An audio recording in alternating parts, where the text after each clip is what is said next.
আসসালামু আলাইকুম। লক্ষ লক্ষ লোক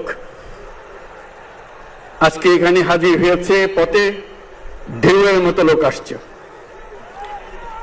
সারা বাংলাদেশ জুড়ে কোটি কোটি মানুষ আজকে এই মুহূর্তের জন্য অপেক্ষা করছে। তারা তাকিয়ে আছে হাদির কথা শোনার জন্য। আজকে বিদেশে যারা আছে বাংলাদেশি, এই মুহূর্তে তারাও হাদির কথা জানতে চায়। প্রিয় ওসমান হাদি, তোমাকে আমরা বিদায় দিতে আসি নাই এখানে। তুমি আমাদের বুকের ভেতরে আছো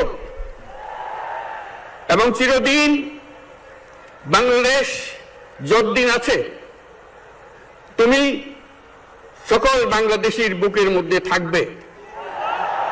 এটা কেউ সরাতে পারবে না। আমরা আজকে তোমাকে প্রিয় হাদি বিদায় দিতে আসিনি। আমরা তোমার কাছে আমরা ওয়াদা করতে এসেছি। তুমি যা বলে গেছো সেটা যেন আমরা পূরণ করতে পারি, সেই ওয়াদা করার জন্য আমরা একত্র হয়েছি। সেই ওয়াদা শুধু আমরা নয়, পুরুষানুক্রমে বাংলাদেশের সব মানুষ পূরণ করবে। সেই ওয়াদা করার জন্যই আমরা তোমার কাছে আজকে এসেছি, সবাই মিলে যে যেখানে আছি। আমরা তোমার যে মানব প্রেম, তোমার যে ভঙ্গি, মানুষের সঙ্গে উঠা বসা, তোমার যে রাজনৈতিক দৃষ্টিভঙ্গি, সবাই প্রশংসা করছে। সেটা আমরা মনে প্রাণে গ্রহণ করছি, যে এটা যেন আমাদের মনে সব সময় জাগ্রত থাকে, আমরা সেটা অনুসরণ করতে পারি। তুমি আমাদেরকে এমন এক মন্ত্র কানে দিয়ে গেছো, সেই মন্ত্র বাংলাদেশের কেউ কোনোদিন ভুলতে পারবে না এবং এই মন্ত্র চিরদিন আমাদের কানে বাঁচতে থাকবে। সেই মন্ত্র বাংলাদেশের বড় মন্ত্র হয়ে আমাদের জাতির সঙ্গে সংযুক্ত থাকবে। তোমার মন্ত্র ছিল চলো বলো বীর চির উন্নত মমশির। এই উন্নত মমশিরের যে মন্ত্র তুমি দিয়ে গেছো, সেটা বাংলাদেশি সন্তানের জন্মলগ্ন থেকে যতদিন সে বেঁচে থাকবে নিজের কাছে বলবে চল বলো বীর চির উন্নত মমশির। আমাদের শির কখনো নত হবে না। সেই মন্ত্র তুমি আমাদেরকে দিয়ে গেছো, আমাদের সব কাজে সেটা আমরা প্রমাণ করব।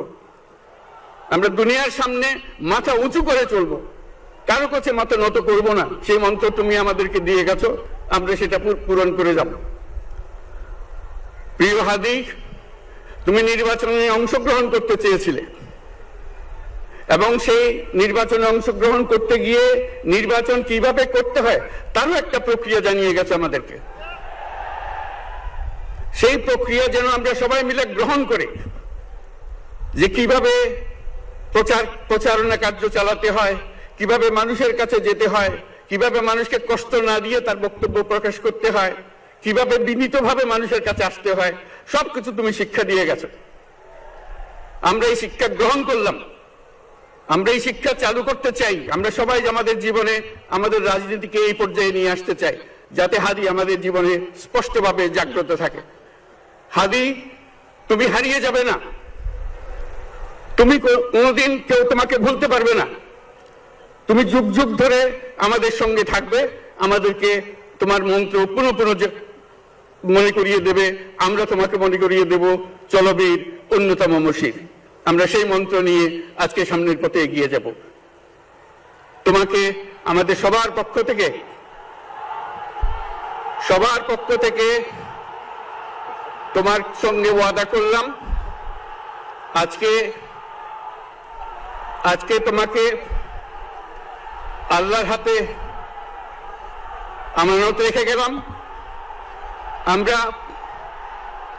আমরা সব সময় তোমার কথা স্মরণ রেখে জাতির অগ্রগতির পথে চলতে থাকব। ধন্যবাদ সবাইকে।